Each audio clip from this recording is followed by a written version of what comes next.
Yes, that is right. Finally, we get Heat on 4K Blu-ray after being delayed for almost 2 years. Was it worth the hype, or was it overcooked? Was it burnt? Was Heat left in the oven for way too long? Let's talk about it. What is up, everybody? I am Mace from the Mockbuster YouTube channel. I know I haven't really been doing any 4K reviews as of recently, but I haven't really been inspired based on the newer releases that have been coming out. The last one I did was Everything Everywhere All at Once, and I loved that transfer. It is still my favorite transfer of the year until we see Top Gun Maverick. I heard a lot of really good things about the new Elvis movie, which sounds very promising, but that is not the case. Today we're going to be talking about Heat on 4K. Now, a little background is Heat is a fantastic movie, one of the most inspirational not inspirational, but like it inspired a lot of filmmakers. Like if you hear interviews from Christopher Nolan, he said he took a lot of inspiration from Michael Mann's Heat. You know, Michael Mann is a fantastic filmmaker. You know, he's known for things such as Manhunter,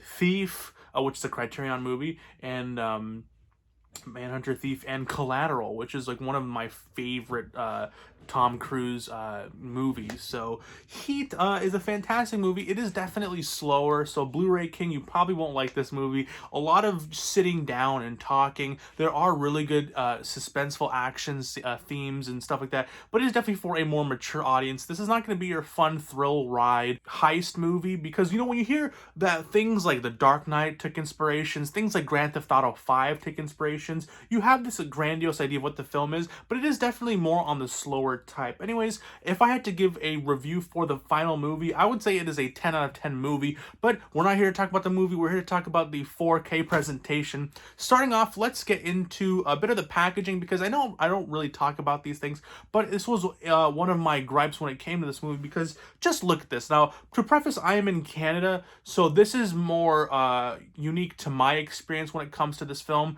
and that is because here in Canada, especially for these Fox movies or Searchlight Disney movies, they want to, you know, make French the same kind of like font size and everything. So when I look at this blue slipcover, it says Heat Tension on it. You know, same with the spine. I liked what they did with Northman, how, you know, it says Northman, and then on the corner, even though it still says it, it's in its own little thing. And if you want it in French, you can have it on this side, but if you want it in English, you can have a full spine that says Northman. I'm gonna make my own slipcover for it, because I did try to do it, but I'm pretty amateurish at it. That was my third time making a slipcover, so it didn't go out well. I've done, you know, a slipcover prior. I did my Good, the Bad, and the Ugly 4K slipcover, and I have recently done my slipcover for Unforgiven, which actually looks pretty good. I did mess up a bit here, but you know, the more you learn, the more you get better at things. But yeah, so the presentation on this, you know, just the packaging, because at the end of the day, you know, packaging is what really, you know, adds to that little flavor, and I really don't like it. If you can't really tell with the front-facing camera, but Robert De Niro is they use such a low-res image that it's just crazy.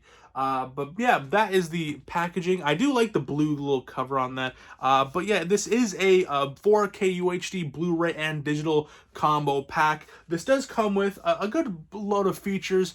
I think in total, it is about 3 hours and 10 minutes of bonus features, which does sound really good at first, but then you realize a lot of these bonus features can be found on the internet. Like if you search hard enough, not really, you just type in making of Heat, Heat TIFF interview, Heat interview at the Academy Awards, like you'll find all of that stuff for free. So there's no real incentive when it comes to that, besides just the 4K master. And yeah, but you get things, again, such as a Q&A with Michael Mann, Q&A with Christopher Nolan, a 3-part making of documentary, deleted scenes. The 3-part making of documentary is literally straight ripped out from the DVD. So if you have that, it's not really that worth it. Pacino, De Niro, The Conversation, return to the scene of the crime. So yeah, overall 3 hours of bonus features. Now let's get into the 4K transfer. All right, so I do have my notes over here. So the technical aspects are, again, this is a 4K UHD Blu-ray digital combo pack.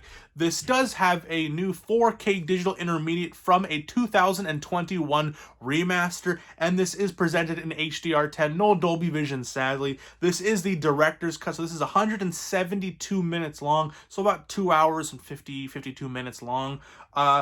This is in 2.40 by 1 aspect ratio, so you are going to see those black letterbox bars, and unfortunately no Dolby Atmos, no 7.1, just the normal 5.1 audio mix, master audio mix. So how is the 4K image? We'll get into 3 aspects. We'll get into the 4K quality, we'll get into the HDR, and then we'll get into the audio quality. Starting off with the image quality, it is a 4K movie. You will see that added detail. Things like close-ups are fantastic. There is really good detail on things like that opening scene when you see Al Pacino having sex with his wife. You'll be able to see her goosebumps. You'll see lines, ridges. There is a lot of good detail in skin, like imperfections, acne, beard hair, those little stubbly parts. You know, Robert De Niro has a goatee, so you'll see a very clean line of goatee, and then maybe a little bit of stubble. So there is definitely a lot of detail to be found, especially when going back and forth from either the 4K stream on Amazon Prime, the HD stream on Netflix, as well as the standard Blu-ray. But again, this standard Blu-ray does include that 4K remaster that was done again in 2021. So if this isn't really a accurate statement, I would say it is definitely better than the Blu-ray, but I wouldn't really know how it stands well with the 2010 Blu-ray that previously released. But again, you know, it still is good uptick. Did it blow my mind? Not really, but there is still a quality 4K. Because again, at the end of the day, this is like a $24 4K here in Canada. So I can only imagine it's like, what, 20 bucks in the US. So it is a cheaper 4K. But again, it does have that new 4K remaster with a 4K DI. So there is a lot of detail. You know, clothing detail looks really good. This was filmed in the 90s. So back when, not really pinstripe, but they had these dress codes. I think my dad has a bunch of them where it's like black, but then gray, white, a little bit. So it's those very little minute details are more noticeable here on this 4K transfer, which is a nice little uptick. But again, it's not going to blow you away. And what also surprised me was this wasn't 100% clean remastered 4K transfer. I did notice a few imperfections, little film ticks. It's not as bad as like a 2006 Blu-ray. Like if you have the original Goodfellas Blu-ray, those little smidges and like all those imperfections were really bad. This has a few of them, like little white speckles here, but it wasn't like so obtuse and it wasn't as frequent as a really bad transfer. But I was disappointed to see it in the least, you know, especially for being such a momentous movie, being such a big movie where, you know, it inspired a lot of filmmakers. You think they do a really neat 4K transfer. And lastly, this is grainy. I'm not gonna lie to you. I'm not gonna tell you this is a clean transfer. I've seen movies that have gotten 4K transfers from the 50s, from the 60s, from the 40s, from the 30s that really look clean, that don't really have DNR. This movie doesn't have DNR, which is a good thing, but it doesn't really have that quality that you'd kind of really expect when it comes to this type of movie. So it is grainy. Scenes where I wasn't expect to see grain where there was grain, like dark scenes were gray, mid shots were grainy, bright shots were grainy. Because usually, like when it comes to like things like Mad Max, I was really surprised because it was a clean looking transfer with no DNR. But you know, and you'd see grain that was really prevalent in really bright shots. But when it comes to heat on 4K, you'll be still able to see it. Now again, was it obtrusive? Did it ruin the experience for me? No, obviously not. It was a artfully shot film, really nicely shot film on film in the mid 90s. So obviously you are gonna get grain, which didn't disappoint me. It's not the cleanest 4K transfer. There is grain, but it wasn't too obtrusive to where I was like, wow, this looks terrible. No, it doesn't look terrible at all. Just a little head out there. So that was the image quality. Let's get into the hottest topic of any, like looking at the 4K Reddits, looking at the 4K Blu-ray Reddit subreddit, looking at Shane Lee's video, Spare Changes video, looking at movie 365's video. I'm sad to really bring this up, and yeah, it is dark as fuck. It is so dark. Like, I thought it was a joke. I thought it was like, oh yeah, it's a dark transfer because 4K is usually with HDR is dark, but no, like this was really dark. Like when the title cards came up and seeing how like dull and like dark it was, like I was like, is this real? Like when I turn up the volume button was so bright compared to like the little title cards, like the little red like Heat title card and like starring Al Pacino, all those kind of things was so dark that I was like, is this real? Even when I set it to a bright space, like I have a I'm reviewing this on my 65-inch 2021 4K OLED TV, LG C1, and it's like even when I put it onto bright space, not bright space, with cinema, whatever, the HDR mode, bright space or whatever, it didn't really help it that much. Again, this is a very dark looking transfer. So for people who were kind of wondering if it was like that or if it was just different, because I know Shane Lee, he reviews movies on projection, and I'm reviewing it on an OLED TV. So sometimes things will look nicer, but it's not really the case here. But I feel like that's how it was made. Like even if you look at the Blu-ray, if you look at the Netflix transfer, it has that overarching bluish hue to it. I mean, it feels like they literally added a blue UV filter to the lens and shot every film in that, with that lens. But it's not to say that it takes away from certain colors. Like cooler colors look really good. I mean, whites are pure white. You're not going to find gray. It's not going to look a little bit grayish. It does have a nice uniform color accuracy when it comes to cooler things, such as blues, greens, whites, those kind of tones. Those look accurate. But yeah, I can't get over how dark of a film this is. There are shots that are made in the peak brightness of the day, and it feels like it's like 8 p.m. Like it feels really dark. There's no like morning shots. Like everything feels like it was filmed in the late evening to the night, which is very weird. But to that point, it ruins the HDR transfer. If you're expecting like colors to pop, nothing really pops. Nothing feels like it's really vibrant. Now I know vibrant and over contrast has been thrown out there when it comes to certain HDR movies, but this is a bit disappointing. Really disappointing in my opinion, honestly. Things like reds, I love me some reds, and this really disappointed me. Things you really expect to pop, things like blood, things like police sirens, things like when Al Pacino's character is going to meet that gangster at that bar, and they have these really like vibrant like LED, not LED, what are those called? Those like those lights, those UV lights. I don't know what they're called at this moment, but those very vibrant lights you see in real life, like outside of shops and stuff, those look dull as fuck. The reds look really, really dark, and they don't really have the punchy, rich feeling that I usually really love in 4K transfers and HDR transfers. The HDR really disappointing, dude. The reds and other warmer color tones really fail to impress me, and I'm kind of sad actually at the end of the day. And that also translate in when it comes to skin tones. Skin tones, no one looks dead, but everyone has that same level of tone, because everyone's Caucasian, everyone's white, right? But like people are different shades of white. Difference between Tom Sizemore, Robert De Niro, and Al Pacino. They have, if you see photos of them, they have different skin tones. Al Pacino is more of a darker Italian as compared to Robert De Niro. But when you look at this transfer, they all have the same color tone, which is very weird to see. Again, because of that blue overtone to it.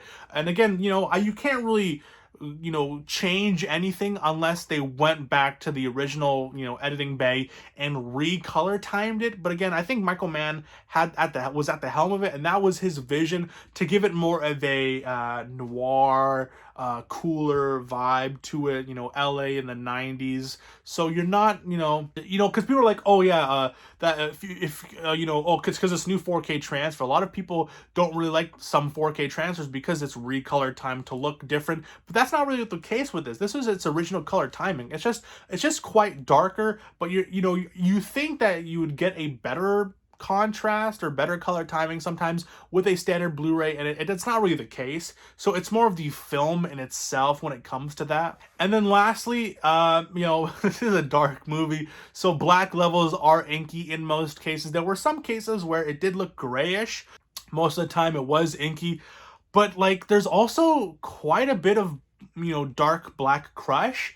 There are some good scenes in darker scenes, but there are a lot of scenes where there's not really that much good shadow detail, and like there's no not much detail when it comes to night scenes with Al Pacino walking around in his black suit. I've seen really good transfers where you can able to see, the wrinkles and the folds. See how like there's a fold here, there's stitch work over here. But when it comes to this, there are certain scenes where it is good, but there are also scenes where it does crush a lot. So that was the HDR. Let's get into the audio. Audio is the same exact 5.1 transfer. There is no remastered 7.1 or any Dolby Atmos to be found. So no Dolby Vision, no Dolby Atmos. But yes, but the 5.1 audio track, when it comes to really high intense action scenes, is fantastic. There's a really great sound design with music and all that stuff. It sounds really great. When it comes to things like explosions, gunfire sounds very visceral. Everything was recorded live. People actually had like fake rounds that they shot off for the sound design, which like pop and are very intense. Explosions sound really good. But that's kind of where it ends when it impresses me. This does feel like a Christopher Nolan film in the sense where dialogue is so quiet. I had to keep increasing my volume and decreasing my volume. It was laughably like weird. Like there were scenes where people are talking and like, let's say John Voight gives Robert De Niro a package where he wrinkles the paper. That was louder than the dialogue. Things like when, like when you're talking or you're walking and, your clothes ruffle together, that was louder than the dialogue. So the audio mixing is very, very weird. So keep in mind that, because it was mixed for a movie theater experience. So I think if you have a huge setup and you don't mind having loud explosions, it's okay. But in my case, in a townhouse with not thin walls, but having people living on the wall next to me, it was definitely a chore to keep increasing, decreasing, increasing, decreasing. It was just ridiculous, and it was weird. So yeah, overall I would say the image quality when it comes to the 4K quality itself is it's an 8 image quality. When it comes to the actual actually I'll give it a 7.5, because I'm looking at this in the grand scale of 4K, because that's how I like to do it. I don't like when people do album reviews. It's like, oh, this is 8 in hip hop, but this is a 7 in death metal. Those kind of things I don't really tend to do that. I do, in the grand scale of music or in the grand scale of 4K, 7.5. There is a lot of really good detail. It is still an uptick. It is definitely better than watching it on Netflix. Especially with this new 4K transfer, new 4K remaster with a 4K digital intermediate. But again, it is grainy. So if for grain haters, this isn't going to be a movie for you, because, the main reason why I got it was because this is a crime masterpiece. This is a 10 out of 10 movie. But when it comes to, image quality, there's nothing really standing out for me to be like, dude, buy this right now. This is an amazing movie with an amazing transfer. That's not really the case to this. This is an uptick at best. No, I'm not gonna lie. HDR really fucking disappointed me, dude. Like, I'm not gonna lie. I don't want to stand here, because I love this movie. This is like one of my favorite movies of all time, and it's just like the HDR again, because it is the way it was filmed, and overly blue. Not dull in the sense of like certain 4K transfers like I've seen, but I did get vibes of like Terminator 2, like where it was overly blue. Colors didn't pop. It wasn't an amazing transfer. I've seen movies with, a quarter of the budget, even like a 16th of the budget sometimes. And it's like, fuck, dude, HDR really disappointed me. I'm going to give that a 6 out of 10. And then the audio, audio is okay. I mean, it has a really good sound design, but again, it is a Christopher Nolan. It's like a Christopher Nolan type movie where it was mixed really weirdly, where dialogue is the quietest thing in a scene, especially when it comes to scenes where a lot of people are talking. Things in the background sound louder, like cups clinking, you know, people in the kitchen, people turning over pages on a book sound louder than dialogue. It was ridiculous, and that I would give it a 6.5, dude. Fuck no! This is oh shit. This isn't the worst 4K transfer ever. There is still redeeming qualities. But if you are, when it comes to a total package, I mean, I can't just say, wow, there is really good sharpness and really good detail. It's a 10 out of 10. No. And even to that point, it's not the best transfer. Fuck, dude. Overall, I would say, am I disappointed? Yes, I am quite disappointed. Overall, I would give this entire thing, including packaging, bonus features, because bonus features, a lot of them you can find on YouTube if you type in making of Heat, if you type in TIFF interview with Christopher Nolan and all that stuff. Dude, honestly, a 6.5 out of 10. Final rating, I would say this is for fans only. This isn't going to blow your mind audio-wise, nothing. Video-wise, HDR. If you're looking for a new packaging, I mean, I really like that the normal definitive Blu-ray edition, but the package here looks fucking terrible. So, damn it, dude. Dude, we waited so long for this 4K Blu-ray just to get a mediocre looking transfer. Now, is it the worst transfer ever? No, absolutely not. Is there redeeming qualities? Yes.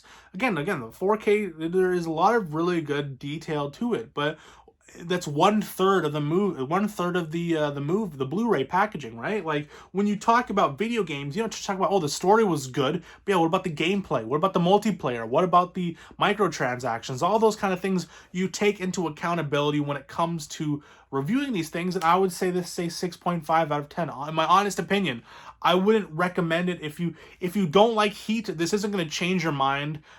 This isn't the most amazing transfer ever, and that was basically my thought. 6.5, definitely a disappointing 4K transfer. Because I had really high hopes for this movie. I came in like, dude, huge cast, fantastic movie, really well shot film. It's just, my thing is HDR. I love me really good HDR. That's one of the main reasons why I got a 4K OLED TV. Spent $3,000 on an OLED TV to get that color vibrancy and to get those inky blacks. And there is inky blacks in this, but the color vibrancy is just not there, dude. So those are my opinions. I know a few movies came out this week, but it's just I didn't really feel like Doom came out. Green Planet came out. And that Sam Neill movie came out. It's escaping me. And Sonic the Hedgehog 2, which I bet is like a fantastic HDR film. But anyways, that is it. That was one of my opinions. Again, for fans only. If you love this movie, I would still say it's worth the pickup, especially for only being $24. I got it for $24 at Walmart, and I would say, yeah. I mean, it's nice to have it in the collection. You know, slipcover may not be the best, but it's still in my collection. And I'm a collector at the end of the day. So yeah, for fans only, if you love the film, I would say it's a decent upgrade, especially for the price. I'd say, but honestly, it's not a day one pickup.